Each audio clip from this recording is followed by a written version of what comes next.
Okay, now for example number 2.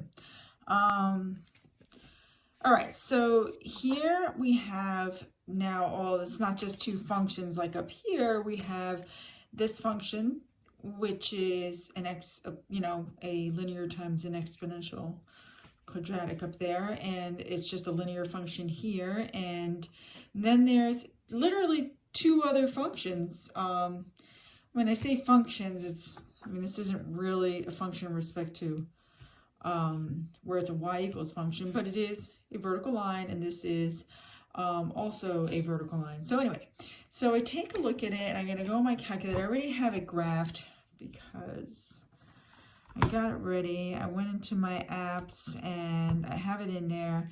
I graphed them both in there. Please remember, you have to do the time symbol so it doesn't give you an error. And you plot it, and you fix it up so it looks nice.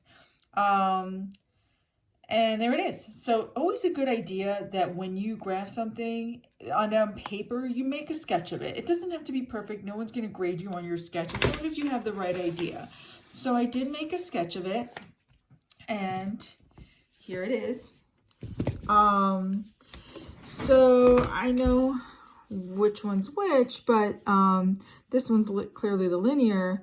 But here I have x equals 2, so that would be somewhere around here. So that's x equals 2. And the y-axis, that would be x equals 0. So this graph is only this first part, okay? To be funny, actually, the reason I already have this already is because when I first started to do this, I forgot about this part, and I was finding this intersection and doing this from this intersection to here. I need to read carefully, and so should you. So I already started to write it knowing that my linear is on top, right? And that my linear is on top. There it is. It is a good habit, by the way. It will help you a lot with this whole unit, is that when you have these in here, that you write on your paper what this is. So this one is f1 of x, and this one is f2 of x, okay? Just so you know which one's which. So when you go over here and you go to this thing and your lovely, where is it? This thing, come on. And you go, okay, I'm doing this from 0 to 2, right? So you go, I'm going to put in here, I'm going to put 0 to 2.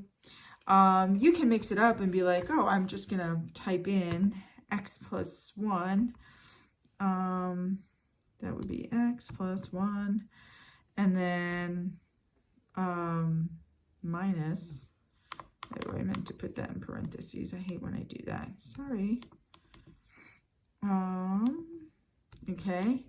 Minus the function, and here I'm just going to type in, since I know it's f1, that function, I'm just going to type in f1, so I can just do alpha f1 of x. Okay, and this is dx, of course, enter. Okay, so that gives me that was the other problem I told you I had initially thought it was the other one, so it's not. It's 3.509, and that's it. All right, that's all you have to do. This could be done algebraically. I mean, you would have to do a u sub on this, but I'm really just looking for the concept of that.